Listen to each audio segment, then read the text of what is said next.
On August 25, 2017, the Myanmar military bombed 25 Rohingya villages, reportedly using 6 gunship helicopters, navy ships and tanks as Rohingya families slept.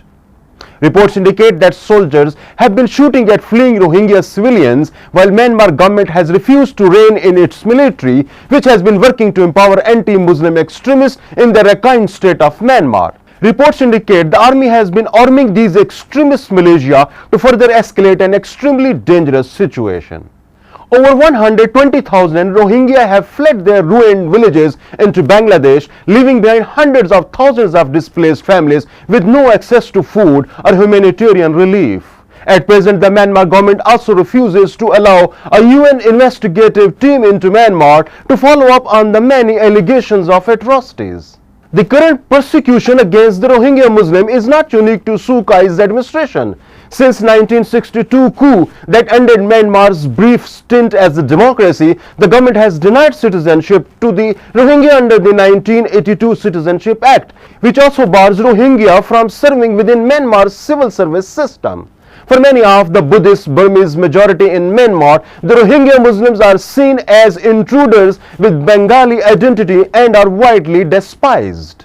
Minister of Religious Affairs, a former military general, Aung Koo, told Voice of America that while Buddhists are full citizens of Burma, Muslims and other minorities count only as associate citizens.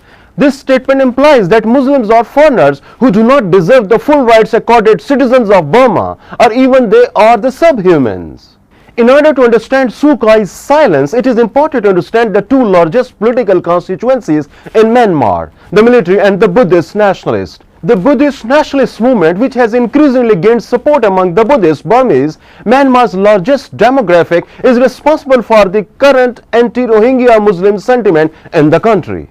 Additionally, although the military voluntarily relinquished power after Suu Kyi's victory, it still wields an inordinate amount of power in the country, and it has capitalized on the issues of Rohingya in order to preserve power.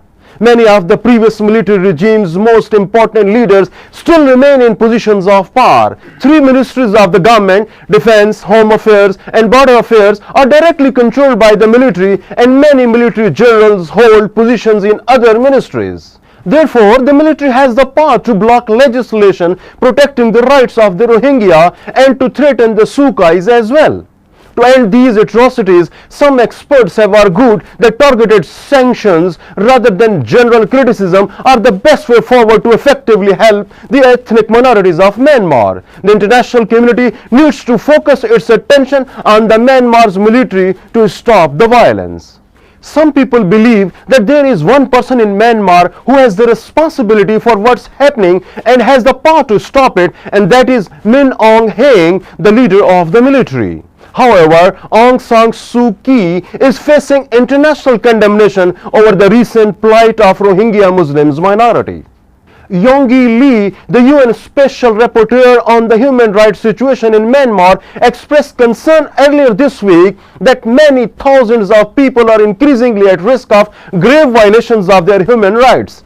Quite recently, she was quoted by Indian media as saying the current situation is perhaps the worst in Myanmar in a long time.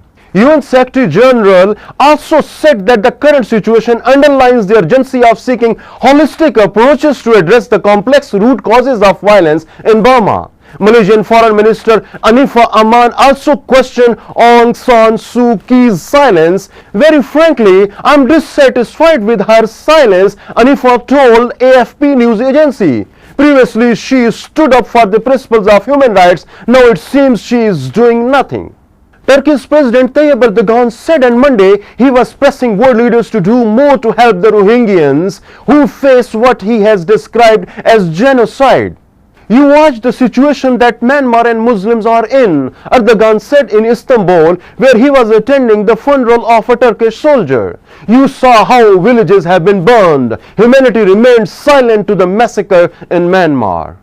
Indonesia's foreign minister met Aung San Suu Kyi as well as Myanmar's Chief of Army Staff Min Aung Hlaing last week in a bid to pressure the government to do more to alleviate the crisis. Pakistan also expressed deep anguish at the ongoing violence against the Rohingya minority in Myanmar. Foreign Minister Khaja Muhammad Asif on Monday called for effective measures to prevent the recurrence of such violence against the Muslim minorities. Myanmar's military says at least 400 people have been killed in the recent fighting. Human rights groups say Myanmar's military has used systematic rape as a weapon of war, as some of the world media reported.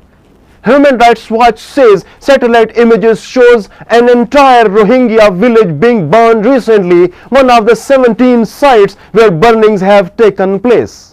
Dear viewers, let me share with you some of the gory pictures and videos on social media. Most of them are fake and by no means associated with recent Rohingya Muslims crisis in Burma. For instance, this picture is tagged as Rohingya preparing for fight with Myanmar army, while this is an old picture from Bangladesh. This picture shows a number of dead bodies in a pond allegedly declared of Rohingya Muslims. However, BBC claims it is a picture of victims of devastating Cyclone Nargis in Burma in May 2008. This photograph of a woman mourning a dead man tied to a tree was taken in Indonesia in June 2003 by a photographer working for Reuters. Third photograph of two infants crying over the dead body of their mother is from Rwanda in July 1994. It was taken by Albert Faislev for SIPA and was one of the series of photos that won a World Press Award. It has also been difficult to track down all these images of people immersed in a canal, but it can be found on a website appealing for funds to help victims of recent flooding in Nepal. Dear viewers, now I leave it on you to decide that what to believe in, because most of the things that are coming through the social media are fake.